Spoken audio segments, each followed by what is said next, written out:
Alright, this is the 4th chapter of The Crown and the Flame, Book 1. Dominic's magic is growing as Kenna and Gabriel seek help from an unlikely company of cutthroat mercenaries. Yay, mercenaries!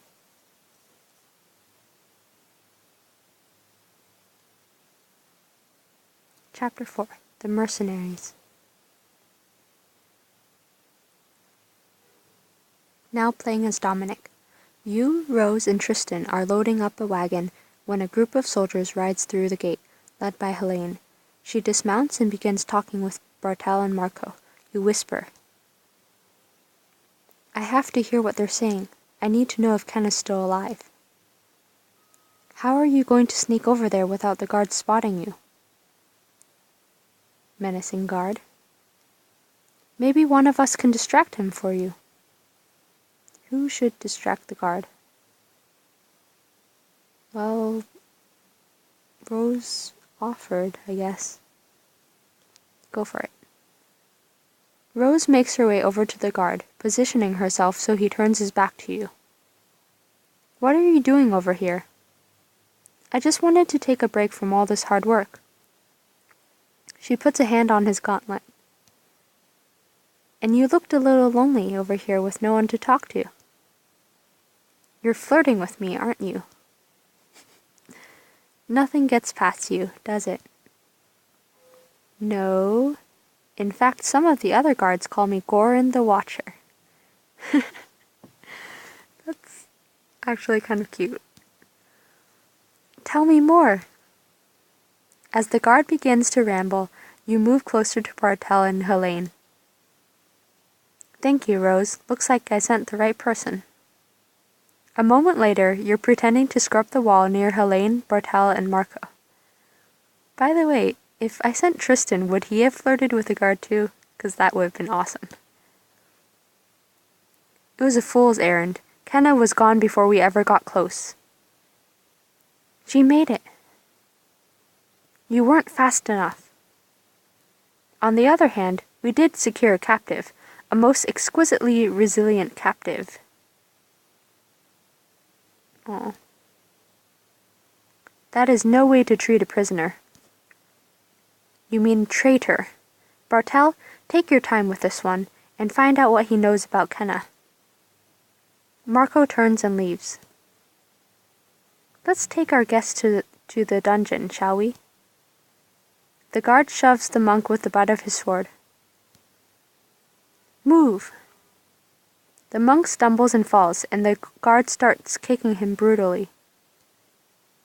On your feet, prisoner. The guard brings his foot back for another kick. I must...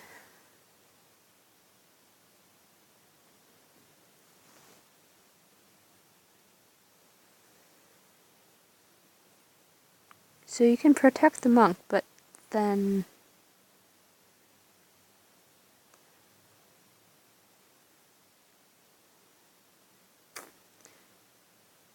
Am I gonna die again? Second time dying for the monk. Let's go. You dive between the guard and the monk, knocking aside the next blow. Stop it! You're going to kill him! Hey, what in the three hells do you think you're doing? You help the monk to his feet. This man's a traitor to the crown. Maybe you want to join him in the dungeon? I can talk my way out of this, but should I appeal to Bartel's mercy or Helene's sense of justice? Does Bartel have mercy? Go with Helene. You turn to Helene. Please, I couldn't watch this cruelty, regardless of his crimes. Prisoners should be treated with dignity. I agree with this servant. Thank you. Guard, take the monk to the dungeon. There's no need for further abuse. Fine, I'll wait till I have all my tools. After I'm through with him, he'll be spilling his guts, literally and figuratively. Bartel strides off, and the soldier drags the monk away. Later in the kitchens, Tristan grins. That was amazing! Dom, you're like a hero in one of the legends of the 5 kingdoms. I have to admit, I'm impressed. And this is just the beginning. I'm not going to let them kill that man. I'm going to save him. I'll help. I'm going to do everything I can, just like you, Dom. Tristan, we should be cautious. Come on, Rose. You're with us too, aren't you? There's just no stopping you, is there? Does that mean you're in? I'm in. Just promise me you won't tell Mother. She has enough to worry about. It's a deal. Now playing as Kenna. Ooh, pretty scenery. Will Jackson, hand over your weapons. You and Gabriel reluctantly hand over your weapons. And your money. Val, we're not thieves. Taking money from captives doesn't always make you a thief. Sometimes it makes you a plunderer or a conqueror. They might be Leon's friends. Do you want to explain to him why we stole from people asking to see him? This patrol was much more interesting before we got paired together. This sort of thing is exactly why Leon insisted that all patrols have at least one of his former soldiers. Blah, blah, blah. Don't take their money. I've got it. Come along, you two. As you and Gabriel are led through the grasslands by the mercenaries, you whisper to Gabriel.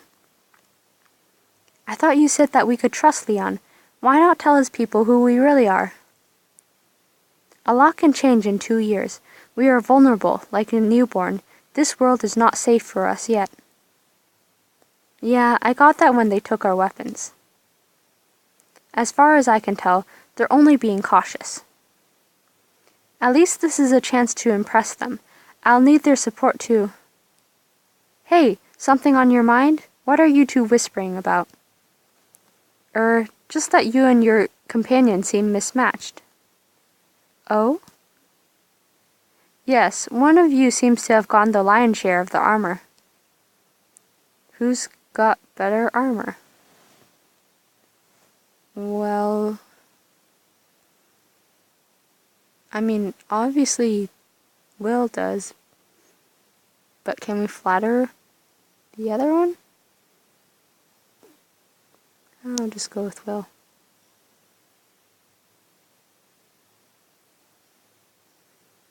On the other hand, it looks like she has her own interesting armor.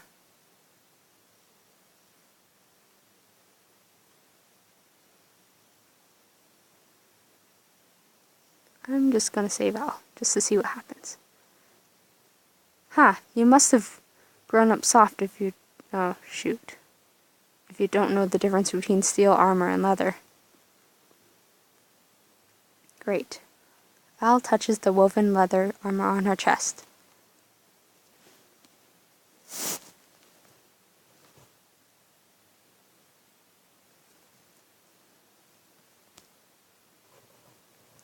This is better than nothing, but not by much.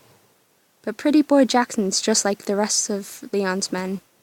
Castle-born, so cocky and prim, with all their fancy armor and shiny swords from Stormholt. Between you and me, he spends hours trimming that beard. At least I can take the time to wash myself regularly. Some of us hold ourselves to higher standards.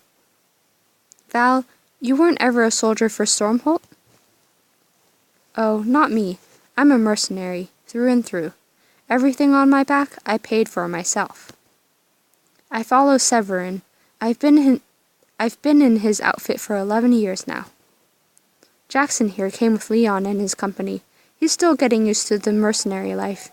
Bet he misses having someone to bow to. Very funny, Val. I'm done fighting for kings. What have kings ever done but sit on their thrones, polishing their crowns while men like me die in the mud for them? Does anyone really polish a crown? You blame the royalty, Jackson? I went away to war with promises that my family would be looked after. But when the war was lost and I finally made it back, our home had been burned and my wife and son had starved to death. All I can say is, I'm sorry about your family. That must have been devastating. I know what it's like to lose someone you care about. It was the hardest thing I've ever had to endure. Not everyone can understand that. I'm glad you do. Believe me, I get it. Anyway, that's how I ended up in Leon's army. At least he keeps his promises. Well, the Fool Queen got her due. Jackson's just sore that he was on the losing side. The Fool Queen? You know the one. Got her head cut off when she tried to call all the kingdoms together. And so you call her the Fool Queen? Yeah, got a problem with that? I should...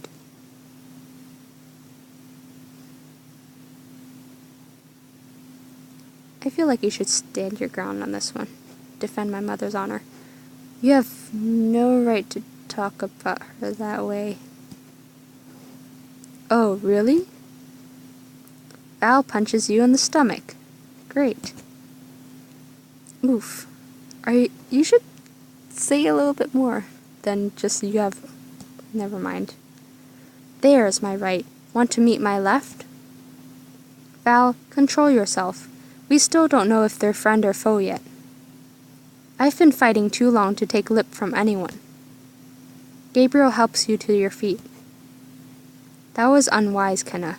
This isn't the monastery. I've sworn a vow to keep you as safe as I can, but I have my limits. Sorry, Gabriel. I just keep making all the wrong choices today.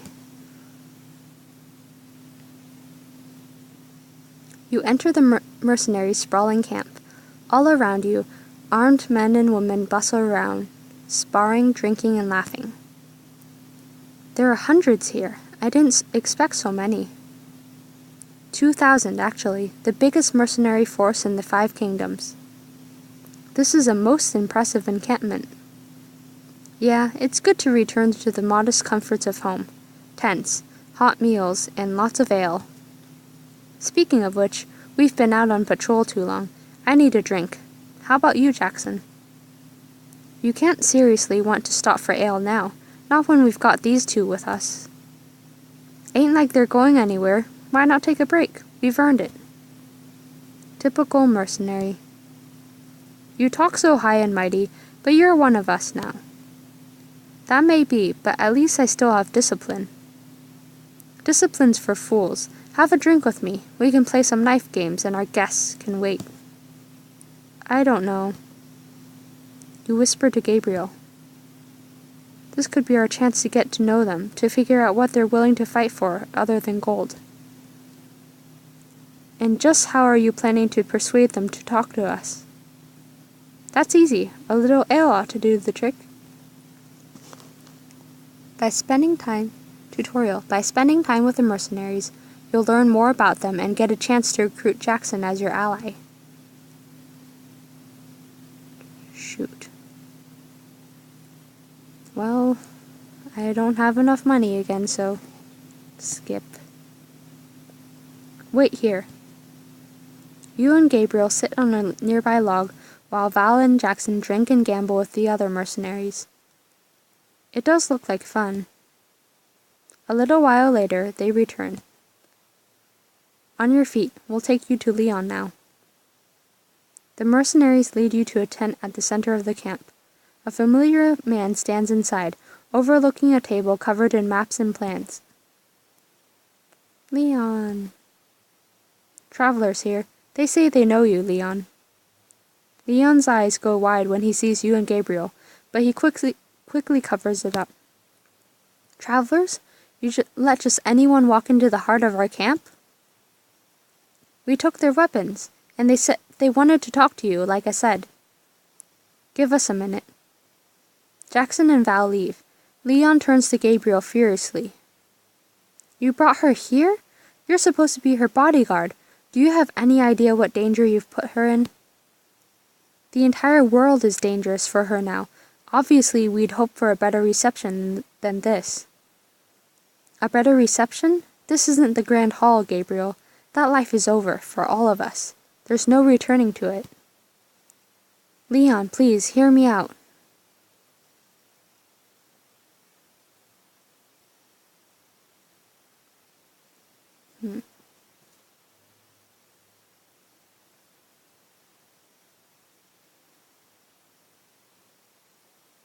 Yeah, you're right. Forget the past.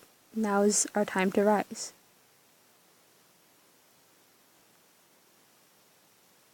King Luther has sailed for the Iron Empire and left himself open for it to attack. Together we can retake Stormhold. He has? Yes. You have the army we need. Join us. Leon looks torn. You make a good point, but my answer is still no. Luther's too powerful. You're 2 years too late for that speech. It's not too late. I have close to 150 troops who pledged to help me retake Stormhold. King Luther's army would crush that number without even breaking a sweat. The best I can do now is sneak you both out before the others realize who you are. I'm sorry, but I can do no more. You remind me so much of your mother. I wish we had more time. As Leon opens the tent flap to leave, you see an enormous man waiting on the other side. What the hell's Leon? You meeting without me? I like you. This is personal, Severin. I was just meeting with an old friend. Old friend my ass. You're an awful liar, Leon, and I hate being lied to. Severin reaches down and grabs your chin. You're the queen.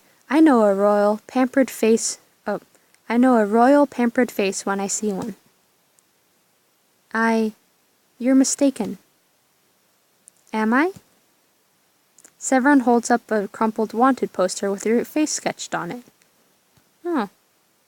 You know the Blood King, Luther Navrakis?